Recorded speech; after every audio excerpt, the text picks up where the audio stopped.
Finally ಒಳಗೆ ಹಿಡಿಬೇಕಂತ decide ಮಾಡಿದ್ವಿ. ಏನು ಎಲ್ಲರೂ ಬರ್ತಾ ಇದ್ದಾರೆ ಪ್ರೇಕ್ಷಕರು. ನಾನು ಬಸವರಾಜ, ಇನ್ನು ನಮ್ಮೆಲ್ಲ ಬ್ರದರ್ಸು, ಇನ್ನು ಅಲ್ಲಿ ತುಂಬ ಜನ ಬರ್ತಾ ಇದ್ದಾರೆ. ಹಿಂದೆಯಿಂದ ಬರ್ತಾ ಇದ್ದಾರೆ. ಕಾರ್ ಪಾರ್ಕಿಂಗ್ ಮಾಡಿ ಬರ್ತಾ ಇದ್ದಾರೆ. ಈಗ ನಾವು ಒಳಗೆ ಈಜಾಡ್ತೀವಿ. ಅದನ್ನು ನೋಡಿ ಹೇಗಿರ್ತದೆ. ಫೈನಲಿ ಎಲ್ಲರೂ ಒಳಗೆ ಇಳಿದ್ರು. ಒಳಗೆ ಎಲ್ಲರೂ ಈಜಾಡಬೇಕಂತಂದು ಒಳಗೆ ಇಳಿದಿದ್ವಿ. ನಾನು ಒಳಗೆ ಹೋಗಿ ಎಲ್ಲ ಈಜಾಡಿ ಎಲ್ಲ ಮುಗಿಸ್ಕೊಂಡು ನೆಕ್ಸ್ಟು ಏನು ಬ್ಲಾಗ್ ಮಾಡ್ತೀವಿ ಅನ್ನೋದೆಲ್ಲ ಕವರ್ ಮಾಡ್ತೀನಿ.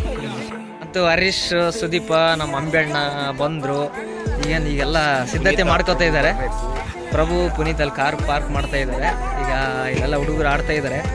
ಈಗ ನಾವು ಇದರಲ್ಲೇ ಇಳಿದು ಈಜಾಡೋಣ. ಅಂತೂ ಬಿಸಿಲು ಬಿದ್ದಿದ್ದಿಲ್ಲ ಬೆಳಗ್ಗೆ. ಈಗ ಸಡನ್ನಾಗಿ ಬಿಸಿಲು ಬಿದ್ದಿದೆ. ಬಿಸಿಲು ಬಿದ್ದು ಕೂಡ ಚೆನ್ನಾಗಿದೆ. ಫೈನಲಿ ಪ್ರಭು, ಪುನ್ನಿ, ಭರತ್ ಎಲ್ಲ ಜಾಯ್ನ್ ಆದರು ನಮ್ಮ ಸ್ಕ್ವಾಡ್ಗೆ. ಈಗೇನಿಲ್ಲ, ಡೈರೆಕ್ಟ್ ಒಳಗೆ ಎಗರೋದೆ.